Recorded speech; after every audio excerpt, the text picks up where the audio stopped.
آپ نے ایاس کا نام سنا ہے؟ یہ معتمد خاص تھا محمود غزنوی کا. وزیر اس سے حسد کرتے ہوتے تھے کہ اس میں کیا خصوصیت ہے کہ بادشاہ اسی کو اہمیت دیتا ہے. ایک دن بادشاہ نے کوئی تربوز کاٹا، کوئی خربوزہ کاٹا یا کوئی اور ایسی چیز تھی، تو جس کو بھی دیا تو وہ کڑوا تھا، تو اس نے چوہی چکھا تو پھینک دیا، اور پھر بلایا یاس کو اور اس کو کاٹ کے اس کی پھانک دی، تو ایسے لطف سے کھانے لگا کہ جیسے اس سے لذیذ کبھی پھل زندگی میں دیکھا نہ ہو.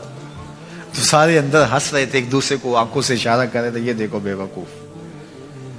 تو بادشاہ رک گیا اور کہا کہ ایاس، یہ جو فروٹ تم نے کھایا ہے یہ میٹھا تھا یا کڑوا؟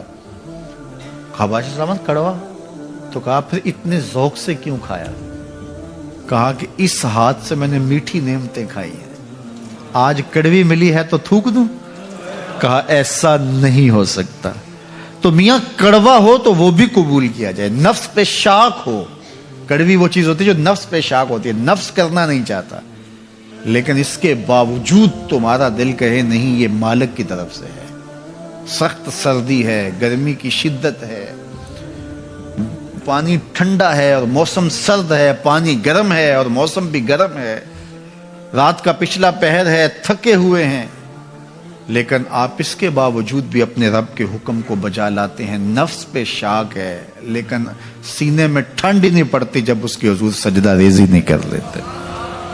تو اس کے حکموں کو بجا لانا اور اپنے نفس کو پیچھے کر دینا اور اپنی خواہشات کے گلے پہ چھری پھیر دینا اور مالک کی رضا میں اپنے آپ کو گم کر دینا، یہی زندگی ہے اور یہی بندگی ہے.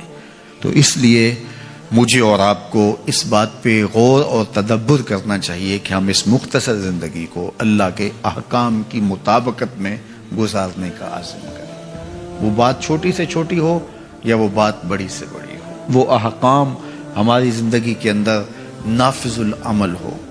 میں پھر وہ بات کہوں گا جو بار بار کہتا ہوں کہ میرے بزرگ ہم سے کہا کرتے تھے، یہ نہ ہو کہ لوگ تمہیں پوچھیں تم کون ہوتے ہو اور تمہیں بتانا پڑے کہ ہم مسلمان ہوتے ہیں. فرمایا کرتے تھے صاحب نہ کسی کو پوچھنا پڑے نہ تمہیں بتانا پڑے، تمہاری وضاحت، تمہارا طرز زندگی، تمہارا انداز معاشرت ایسا خوبصورت ہو، تم دور سے آ رہے ہو لوگ پہچان کے کہیں وہ دیکھو محمد عربی کا غلام آ رہا. تم شکل سے پہچانے جاؤ، تم کردار سے پہچانے جاؤ، تم وعدے سے پہچانے جاؤ. کتاب کا نام ہے بشر القیب فی لقاء الحبیب. حضور علیہ الصلوۃ والسلام کی ملاقات کے حوالے سے یہ کتاب امام سیوطی علیہ رحمہ کی مصنفہ ہے. اس میں ایک واقعہ انہوں نے لکھا کہ ایک شخص قبر میں اترا اور نکیرین آئے اور انہوں نے سوال و جواب کا سلسلہ کیا، من ربوں کا، ما دینوں کا. اچھا، اس کی داڑھی میں چند بال سفید تھے جن کو وہ مہندی لگایا کرتا تھا. تو جب منکر نے کہا کہ من ربوں کا، تو نکیر نے اس کا ہاتھ پکڑ کے پیچھے کھینچتے ہوئے کہا اس سے سوال پوچھ رہا ہے، تو دیکھ نہیں رہا اس کی داڑھی میں اسلام کا نور چمک رہا ہے، اس کی داڑھی میں اسلام کا اجالا تمہیں دکھائی نہیں دے رہا؟ تو تمہاری وضع قطعی ایسی ہو کہ فرشتے بھی دیکھیں کہ یہ حضور کا غلام آ رہا ہے، یہ حضور کا نوکر آ رہا ہے. نور آنکھوں میں تو چہروں پہ اجالے ہوں گے، مصطفیٰ والوں کے انداز. یہ بات درست ہے، اس کو ہمیں کھلے دل سے قبول کرنا چاہیے کہ ہم مسلمان ہونے کے باوجود ان قدروں کو اختیار نہ کر سکے جو ہمارے آقا نے ہمیں دی. اکبر الہآبادی نے کہا تھا مس پہ ہے اپنی نظر اور سیم ان کے ہاتھ میں. ہم تو تانبے پہ نظر جمائے ہوئے ہیں اور چاندی وہ لوگ لے گئے. اقدار عالیہ، رویوں کی خوبصورتی، قوانین کی بالادستی اور زندگی کا بہت سارا جمال وہ ہم سے چھین کے لے گئے. یہ خزانہ ہمارا تھا، لیکن صاحب جام اسی کا جو بڑھ کے تھام لے، جو بھی محنت کرے. ایک وہ زمانہ بھی تھا کہ شارلمان اس کے لارڈز ابھی دستخط کرنے کی مشق سے گزر رہے تھے، ابن حزم کے قلم سے 1000 کتابیں نکل چکی تھی. وہ زمانہ بھی ہم نے دیکھا جب پیرس میں کیچڑ تھا اور بغداد عروس البلاد کہلاتا تھا. ہم نے وہ دور بھی دیکھا ہے جب وہ سواد آشنا بھی نہیں تھے، حرف آشنا بھی نہیں تھے، اور ہمارے منجم ستاروں پہ کمندیں ڈالتے تھے. جب ہم محنت کرتے، خدائے زندہ زندوں کا خدا ہے، یہ اس کا اصول ہے، یہ اس کا ضابطہ ہے. لیکن جب ہم جو ہیں وہ پیچھے آ گئے تو انہوں نے آگے بڑھ کر جام تھام لیا. یہ بات میں ضرور کہوں گا، خیر کی قدریں جہاں بھی ہیں، کسی کفر کے معاشرے میں بھی ہیں، لیکن وہ پھوٹتی میرے حضور کے قدموں سے ہی ہیں. چوکھٹ اسی سے ہی فیض اور نور اور روشنی پھوٹی ہے، اجالے یہی سے گئے ہیں، ورنہ انسان آج بھی زنجیروں میں جکڑا ہوتا. وہ کیسا سماج تھا کہ جب بیٹی کو زندہ درگور کر کے باپ آتا تھا تو معاشرہ اسے داد دیتا تھا کہ تو نے اپنی آبرو بچا لی، تو نے اپنی عزت بچا لی. اور یہ اتنا بڑا گھنونا جرم، قیامت کے دن سب سے پہلا سوال نماز کا ہوگا، لیکن سب سے پہلا فیصلہ قتل کا ہوگا. دوسرے لفظوں میں یوں کہہ لیجئے، حقوق اللہ میں سب سے پہلے نماز کا سوال ہوگا، اور حقوق العباد میں سب سے پہلا فیصلہ جو ہے وہ قتل کا ہوگا. اور قتل میں بھی وہ بچیاں جو زندہ درگور کی گئی، ان کا مقدمہ پہلے لایا جائے گا.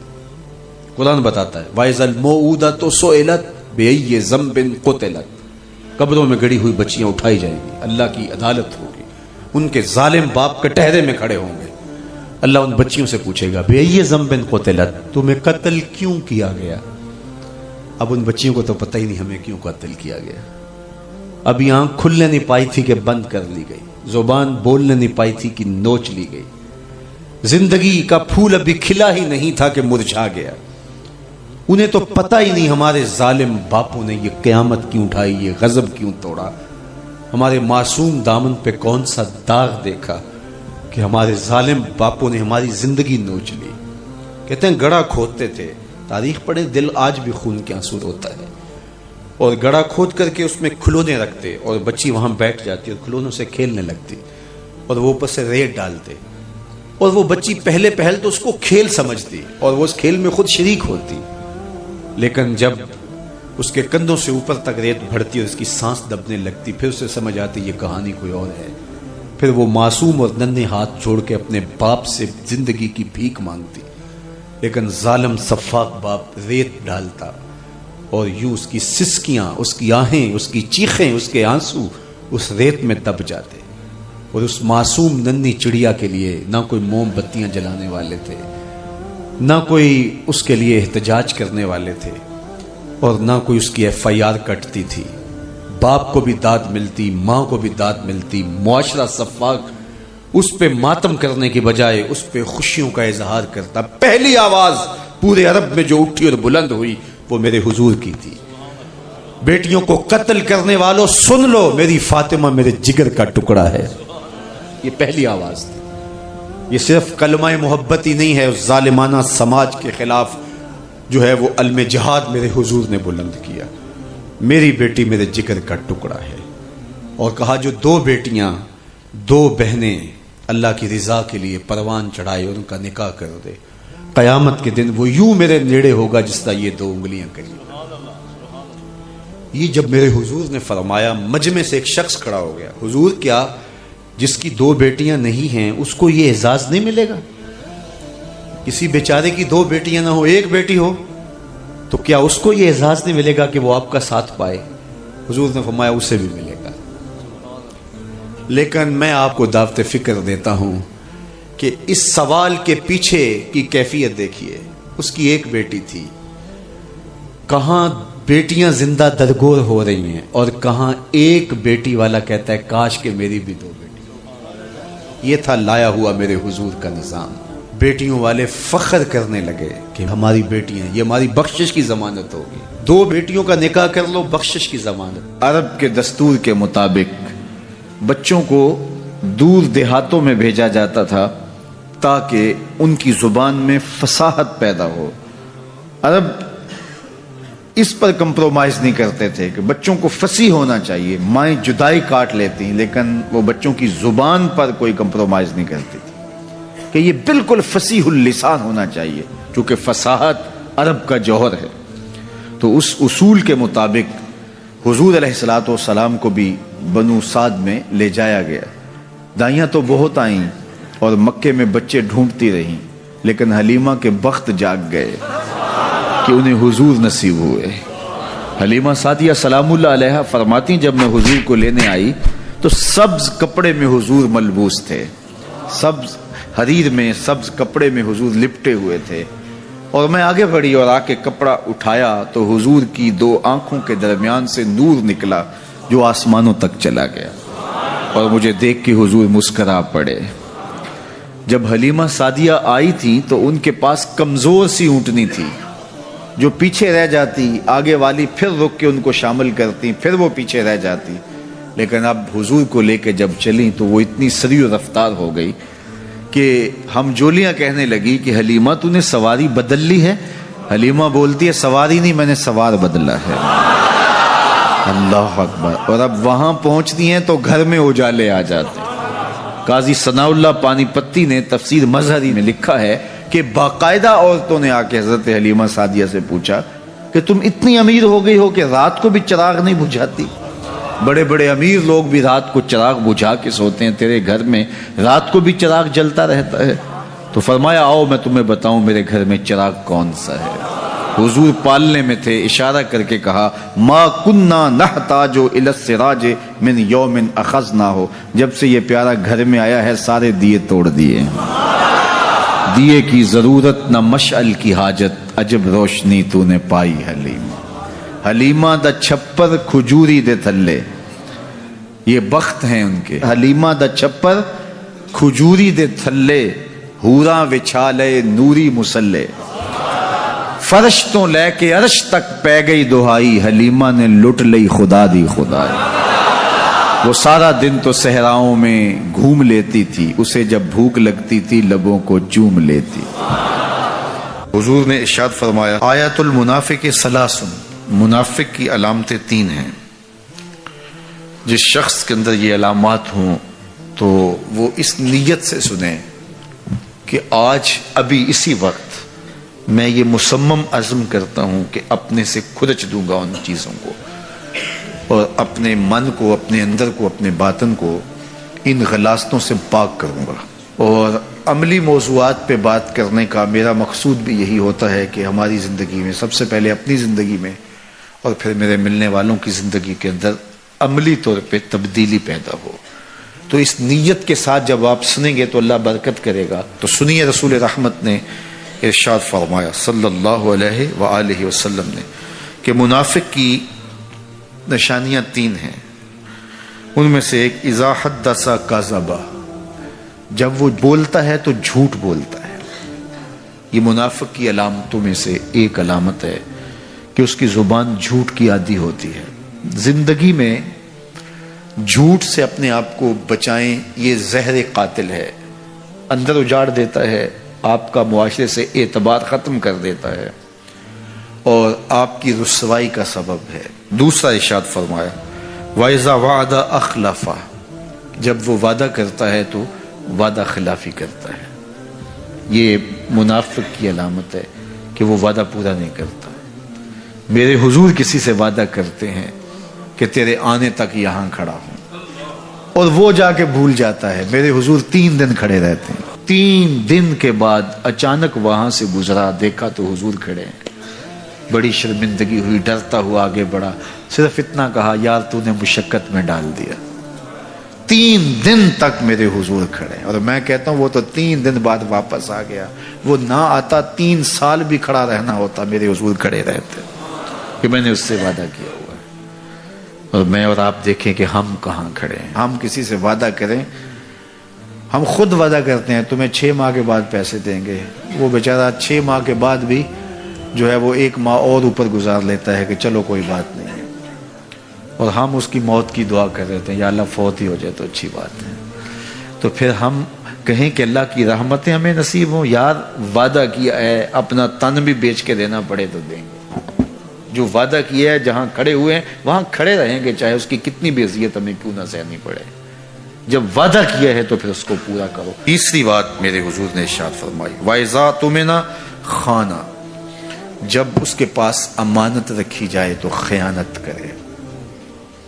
اس کے پاس پیسے رکھے جائیں، دولت رکھی جائے، کوئی زمین اس کے نام کوئی کر دے کسی وجہ سے، کوئی اور اس کے پاس امانت رکھ دے تو وہ اس میں خیانت نہ کرے، بلکہ آپ کے پاس کوئی بات امانت رکھی جائے تو اس کو بھی جو ہے وہ لوگوں تک نشر نہ کرے. تمہارے کان میں اگر کوئی بات کرے تو وہ امانت ہے. جب وہ بات کر رہا ہو تو دائیں بائیں دیکھ رہا ہو تو پھر اس کا مطلب یہ ہے کہ وہ یہ چاہ رہا ہے کہ یہ بات کوئی اور نہ سنے.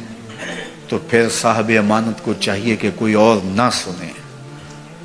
یہ امانت ہے اور اس امانت کو پورا کیا جائے. اور چوتھی علامت یہ ارشاد فرمائی, منافق جب کسی سے لڑ پڑتا ہے تو گالیاں دیتا ہے. ہمارے دین نے ہمیں گالی دینے سے روکا ہے. اپنی زبان کی پاکیزگی اور اپنی زبان کی طہارت کا سامان کیجیے. آپ کسی بھی حالت میں ہوں, آپ کے اوپر کوئی کتنی بھی زیادتی کر رہا ہو, آپ کو کوئی تھپڑ بھی مار رہا ہو, تو آپ اس کا مقابلہ ضرور کریں, لیکن آپ کی زبان گندی نہیں ہونی چاہیے. یہ غصے کے وقت ہی تو انسان کا پتہ چلتا ہے. ظفر سے آدمی نہ جانیے چاہے جتنا بھی ہو صاحب فہم و ذکا, جسے عیش میں یاد خدا نہ رہی, جسے تیش میں خوف خدا نہ رہا. عیش کی زندگی ہو یا تیش کی زندگی, خوشی کا مرحلہ ہو یا مرحلہ غم ہو, آپ دیکھو نارمل زندگی کے اندر تو آپ معتدل ہوں گے ہی ہوں گے, لیکن جب آپ کا بیلنس خراب ہوتا ہے خوشیوں کے وفور کی وجہ سے, اس وقت پتہ چلے گا. یہ ہے انسان کا امتحان, یہ ہے انسان کی آزمائش. منافق کی علامت بتائی گئی, وَإِذَا خَاصَمَ فَجَرَ, جب وہ کسی سے لڑائی کرتا ہے تو پھر گالیاں بکنا شروع کر دیتا ہے. یہ منافقوں کی علامات میں سے ایک علامت ہے, جب وہ لڑتا ہے تو گالیاں بکتا ہے, جھوٹ بولتا ہے, امانت میں خیانت کرتا ہے, اور عہد کرے تو اس کی پاسبانی نہیں کرتا. اللہ ہمیں عہد کی پاسبانی کی توفیق دے. زندگی میں کبھی احیاناً کبھی کبھار اگر زبان سے جھوٹ نکل جائے مزاح میں یا ویسے, تو اس کی فوراً توبہ کرنی چاہیے. جب کوئی شخص جھوٹ بولتا ہے اس کے منہ سے بدبو نکلتی ہے, اللہ کے فرشتے 1 میل دور تک چلے جاتے ہیں, رحمت کے فرشتے, اور اگر پھر بولتا ہے تو 1 میل اور چلے جاتے ہیں پیچھے. لوگ کہتے ہیں کہ ہمارا کاروبار خراب ہو گیا, گھر سے برکت اٹھ گئی, تو اس کا سبب یہ سمجھتے ہیں کسی نے تعویذ ڈال دیے. میاں جھوٹ چھوڑ دو, رحمت کے فرشتے نیڑے آ جائیں گے. تمہارے گھروں کے دور چلے گئے, تم نے گھر میں تعویذ باندھ دیا, گھر میں ہنڈیا بھی الٹی لٹکا دی, تم نے جو ہے وہ بتیاں بھی جلائیں گھر میں, تم نے بڑا کچھ کیا لیکن جھوٹ نہیں چھوڑا. تمہاری بتیاں جلانے سے, تعویذ لٹکانے سے فرشتے واپس نہیں آئیں گے. فرشتے واپس تب آئیں گے جب جھوٹ چھوڑو گے. تو جھوٹ چھوڑو, رحمت کے فرشتے نیڑے آ گئے تو رحمتیں برسنا شروع ہو جائیں. تو ہم بیماری اور ہے, علاج اور کر رہے ہیں. کچھ لوگوں کا تو کام ہی جب بھی کوئی مشکل بنی تعویذ لینے دوڑ پڑتے ہیں, اور بابا بھی کہتا ہے چنگا ہو گیا تو آ گیا, ورنہ چل جانا سی طبیعت. چونکہ اگر وہ یہ نہ بتائے تو اس کا تو کاروبار ختم ہو گیا, وہ تو بیٹھا اسی کام کے لیے ہے.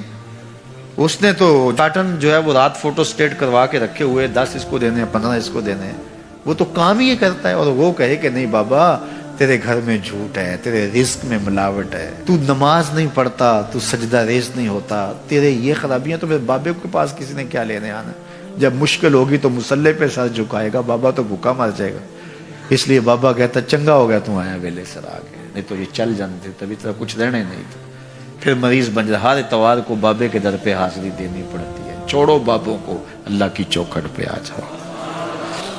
5 گانا نماز یہ شعار زندگی بنا لو, دیکھنا گھر میں برکتیں اتریں گی. جھوٹ نہ بولو, فرشتے رحمت کے نیڑے آ جائیں گے.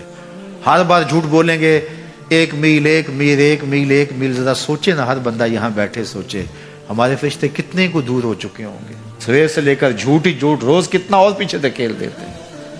پچھلے سارے گناہوں سے توبہ کرو, کریم وہ اتنا ہے, فرشتوں کو حکم کرے گا واپس جاؤ, اس کے گھر کے اوپر اپنے پر ڈال دو. یا اللہ اس نے تو بدبو دی اور ہم یہاں تک آئے, کہا توبہ کر دیا, اس گھر میں خوشبوؤں کے بسیرے ہو گئے. تو جھوٹ سے توبہ کرو, یہ علامت ہے نفاق کی. تھوڑی سی تکلیف ہوتی ہے, جو بندہ عادی جھوٹ ہوتا ہے اس کے لیے وہ چسکا لگ گیا ہوتا ہے نا جھوٹ بولنے کا. نشہ لگ جائے کسی کو تو نشہ اتنی جلدی چھٹتا تو نہیں ہے, حالانکہ وہ خود بھی جان رہا ہوتا ہے کہ برا ہے. گھر کے برتن بیچ دیتے ہیں نشے والے, لیکن اس کے باوجود چھٹتا نہیں ہے. لیکن جو ہے وہ کوشش کر کے جب چھوڑ لیں گے, سچی توبہ جب انسان اپنے دل سے کرتا ہے تو آسان ہو جاتا ہے. سچ میں طمانیت ہے اور جھوٹ میں جو ہے وہ ریبہ فرمایا گیا. جھوٹ کے اندر بے چینی ہے, اضطراب ہے, اندر کی بے قراری ہے. اس لیے سچائی کی طرف آؤ. آپ کے شہر میں کسی چوک میں اشارے لگے ہوں تو وہاں گنتی الٹی چلتی ہوتی ہے, 60 سے 50 سے 20 سے 30 سے گنتی الٹی آ رہی ہوتی ہے, اور جب گنتی الٹا چلنا شروع ہو جائے تو بہت جلد کام زیرو پہ پہنچتا ہے. ہماری سانسوں کی گنتی الٹی چل رہی ہے اور ہم یہ سمجھ رہے ہیں کہ بڑے ہو رہے ہیں. صاحب ہم چھوٹے ہو رہے ہیں. ایک بزرگ فرماتے تھے مجھے ان الانسان لفی خسر کا ترجمہ سمجھ میں نہیں آتا تھا. ایک دن میں سمرقند کے بازار سے گزر رہا تھا, وہاں ایک بندہ پھٹے پہ برف رکھ کے بیچ رہا تھا اور ساتھ آواز دے رہا تھا, ارحموا ارحموا علی من یذوب راس مالہ, او گزرنے والوں میرے پہ ترس کھاؤ, مجھ سے برف لیتے جاؤ, میں ایسا تاجر ہوں جس کا راس المال پگھلتا جا رہا ہے. چونکہ برف ایک ایسا سودا ہے جو گاہک کا انتظار نہیں کرتا. آپ کپڑا بیچتے ہیں, آج گاہک نہیں آیا, کل ہو سکتا ہے 2 آنے مہنگا بیچ لیں. آج پیٹرول بیچتے ہیں آپ, ہو سکتا ہے کل پڑا 6 روپے اوپر چلا جائے اور آپ کو کروڑوں میں فائدہ ہو جائے. لیکن آپ اگر برف بیچتے ہیں, کل مہنگی بھی ہو گئی تو برف ہی نہیں ہوگی, بیچیں گے کیا؟ تو وہ کہتا لوگوں میرے پہ ترس کھاؤ, مجھ سے برف لیتے جاؤ, میں ایسا تاجر ہوں جس کا راس المال پگھل رہا ہے. کہتا جب اس نے یہ آواز لگائی نا تو میرے قدم رک گئے اور میں نے کہا صاحب مجھے ان الانسان لفی خسر کا ترجمہ سمجھ میں آ گیا. جس طرح تیری برف پگھلتی جا رہی ہے میری زندگی پگھلتی جا رہی ہے. تیری برف قطرہ قطرہ پگھل رہی ہے اور میری زندگی سانس سانس پگھل رہی ہے. اور اگر تو اب بر وقت برف بیچ لے, اس کے بدلے درہم لے لے, دینار لے لے, پارچہ جات لے لے, کوئی جنس لے لے, تو تجھے فائدہ ہے. اور میں بھی ان سانسوں کے بدلے درود پڑھ لوں, ان سانسوں کے بدلے قیام کر لوں, رکوع کر لوں, سجود کر لوں, کسی دکھی کے سر پہ ہاتھ رکھ دوں, کسی مشکل میں پھنسے ہوئے شخص کو چھڑا دوں, تو یہ میری سانسیں کام آ جائیں گی. ورنہ یہ سوئے ہوئے بھی میری زندگی ٹوٹ رہی ہے اور میری سانسیں ٹوٹ ٹوٹ کے مجھ کو کاٹ رہی ہیں. یہ ایک آری ہے جو چیر رہی ہے. حضرت سیدنا علی المرتضیٰ فرماتے ہیں, شیخ زادہ نے بیضاوی کے حاشیے میں لکھا آپ کا قول, کہ یہ سانسیں موت کی طرف اٹھنے والے تیرے قدم ہیں, تو قبل اس کے کہ وہ وقت آئے کوئی حجت نہ رہے. مجھے آپ کو آج موقع ہے, آج سا بھی نے کھلے راہ بھی نے, انج ٹوک نوکھڑے ٹکڑے نہیں, ٹر پویں تے پینڈے مک جاندے, کار بیٹھے فاصلے مکنے. آج موقع ہے. وہ ایک فقیر تھا, بازار میں کھڑا رو رہا تھا, تو کسی نے گزرتے ہوئے اسے رک کے کہا بابا کسی نے مارا ہے؟ کہا نہیں ایسا تو کچھ نہیں ہوا, لیکن کیوں رو رہے ہو؟ کہا کہ بس گزرتے گزرتے لوگوں کو دنیا میں کھوئے ہوئے دیکھا تو دل میں رحم جاگا, تو میں نے سوچا ان بندوں کی رب کی صلح نہ کروا دوں. تو میں نے اس سے بات کی, آواز آئی لے آ میری چوکھٹ پہ, ایک آنسو پہ سارے گناہ معاف کر دوں گا. میں بڑا خوش ہوا اور میں نے ان سے بات کی تو یہ الٹا میرا مذاق اڑانے لگے, جا بابا کام کر, تجھے کیا پتا. تو مجھے ان کے رویے پہ افسوس ہے, اور رونا اس بات پہ آ رہا ہے کہ وہ تو مان رہا ہے, یہ مانتے ہی نہیں. میں اس وجہ سے رو رہا ہوں. چلو ٹھیک ہے. اگلے دن وہی شخص قبرستان کے قریب سے گزر رہا تھا تو دیکھا وہی بابا قبرستان میں کھڑا رو رہا ہے, تو پھر اس نے گاڑی روکی اور قبرستان میں چلا گیا. عجیب شخص ہے, بازاروں میں بھی روتا ہے, قبرستانوں میں بھی روتا ہے. آج کیا مسئلہ ہوا؟ کہا آج مسئلہ بھی کل والا ہی ہے. کیا مطلب؟ کہا کل گزرتے گزرتے ان کو دیکھا اور دنیا میں ایسے کھوئے ہوئے دیکھا کہ رب کو بھولے ہوئے تھے. دل میں ترس جاگا, خیال آیا ان بندوں اور رب کی صلح کروا دوں. وہ تو مان گیا لیکن وہی نہیں مانے. مایوس ہو گیا ان سے, تو آج ادھر نکل آیا اور آج خیال ہوا ان قبرستان والوں کی اور رب کی صلح کروا دوں. تو دلچسپی سے پوچھا آج کیا بنا؟ کہا آج یہ مان گئے ہیں, وہ نہیں مانتا. آج وہ مان رہا ہے, ہم بھی مان جائیں اور اپنے آپ کو مالک کی دہلیز پہ لے آئیں. آج لے ان کی پناہ, آج مدد مانگ ان سے, کل قیامت کو نہ مانیں گے اگر مان گیا. آئیے میں اور آپ اپنی زندگی کو اللہ اس کے رسول کی راہوں پہ ڈال دیں اور ایک ایک سانس ان کے نام وقف کر دیں. عزم کر کے اٹھیں, آج کے بعد نماز ترک نہیں ہوگی, ذکر کا چراغ روشن رکھیں گے, قرآن مجید سے وابستگی ہمارا مزاج حیات رہے گا. جئیں گے تو حضور کے لیے، مریں گے تو حضور کے لیے. پھر یہ دنیا بھی ہماری ہے، آخرت بھی ہماری ہے. اللہ مجھے آپ کو اپنی پناہوں کا نور دے. بندہ سمجھتا ہے میں سودی کاروبار کر رہا ہوں، لیکن اس کے باوجود بھی میرا کاروبار تو چل رہا ہے. میں سودی کاروبار کر رہا ہوں، لوگ تو میری عزت کر رہے ہیں. مسجد کی کمیٹی کا میں صدر بھی ہوں، میں معززین شہر میں شامل بھی ہوں، لوگ مجھے جلسوں میں مہمان خصوصی بھی بلاتے ہیں. میں ایم پی اے بھی منتخب ہو گیا ہوں، مجھے وزارت کا قلمدان بھی سونپ دیا گیا ہے. وہ میاں اللہ کی نظر میں ان چیزوں کی اہمیت ہی نہیں ہے. یہ چیزیں ہوتی کیا ہیں؟ وہ یہ نہیں چھینتا، وہ ہدایت چھینتا ہے. وہ روٹی نہیں چھینتا، وہ تو نمرود کو بھی روٹی دیتا تھا. اس نے کبھی سورج کو منع نہیں کیا کہ اس کے گھر میں روشنی نہ کر. یہ حامان کا گھر ہے، یہ قارون کا گھر ہے، یہ میرے دشمنوں کا گھر ہے، اس کے گھر میں روشنی نہیں ہونی چاہیے. چاند کو کہتا ہے اپنی کرنیں بکھیر، سورج کو کہتا ہے اپنی روشنی بکھیر. جس طرح باجزید کے گھر میں روشنی ہوتی ہے، اس مکار کے گھر میں بھی ایسی روشنی ہوتی ہے. فرق نہیں پڑتا. تو وہ کرم نوازیاں تو نہیں رکتی، لیکن اللہ جب کسی سے ناراض ہوتا ہے تو اس سے ہدایت کی توفیق سلب کر لیتا ہے، تو اعلان جنگ ہوتا ہے. تو پھر وہ ٹکرے بھی مار رہا ہو تو اس کی رسم کی نماز ہوتی ہے، اس کا ماتھا جھک رہا ہوتا ہے، دل نہیں جھک رہا ہوتا، کیونکہ ہدایت سلب کر لی گئی. جب اندر سے روح ہی نکال لی جائے تو باقی بچتا کیا ہے. یہ بات ذہن میں رکھیے گا کہ اللہ تعالیٰ جل شانہ نے ہمیں جن کاموں سے روکا ہے، جن کاموں سے منع کیا ہے، ان کاموں کے کرنے میں ہمیں کبھی بھی بھلائی اور خیر نہیں مل سکتی. یہ ہم جب اچھی طرح سے ذہن نشین کر لیں، اگر اللہ پر ہمارا یقین اور یقیناً اس پر ہمارا ایمان ہے، تو پھر وہ امر جو اللہ کی طرف سے جن سے روک دیا گیا تو ہم کبھی بھی ان کے قریب تک نہ جائیں. اور جن کاموں کے کرنے کا اسے حکم دیا گیا اس کی حکمتیں نہ بھی ہمیں معلوم ہوں. آج جدید سائنس تحقیقات کرتی ہے تو ہمارے سامنے آتا ہے کہ وضو کے کیا فوائد ہیں. آج ہمیں لوگ بتاتے ہیں کہ جناب آپ امامہ باندھیں گے تو سن سٹروک سے بچ جائیں گے. آج دنیا تحقیق اور جستجو کر کے نماز اور دوران خون اور جو ہے وہ نماز کی برکتیں اور کتنی بیماریوں سے نماز کے ذریعے سے بچنے کی کہانیاں سناتے ہیں. اچھی بات ہے، نماز سے صحت پہ اثر پڑتا ہے. یہ اچھی بات ہے کہ وضو سے بہت ساری بیماریوں سے نجات ملتی ہے. یہ اچھی بات ہے کہ سر پہ امامہ باندھ لیں تو سن سٹروک سے بچ جاتے ہیں. یہ اچھی بات ہے کہ آپ روزہ رکھتے ہیں تو کینسر جیسے امراض سے آپ کا بچاؤ ہوتا ہے. یہ اچھی بات ہے کہ فلاں عمل کرتے ہیں تو فلاں ہوتا ہے. لیکن صاحب ہم سن سٹروک سے بچنے کے لیے امامہ نہیں باندھتے، ہم محمد نبی کی ادا کے لیے باندھتے ہیں.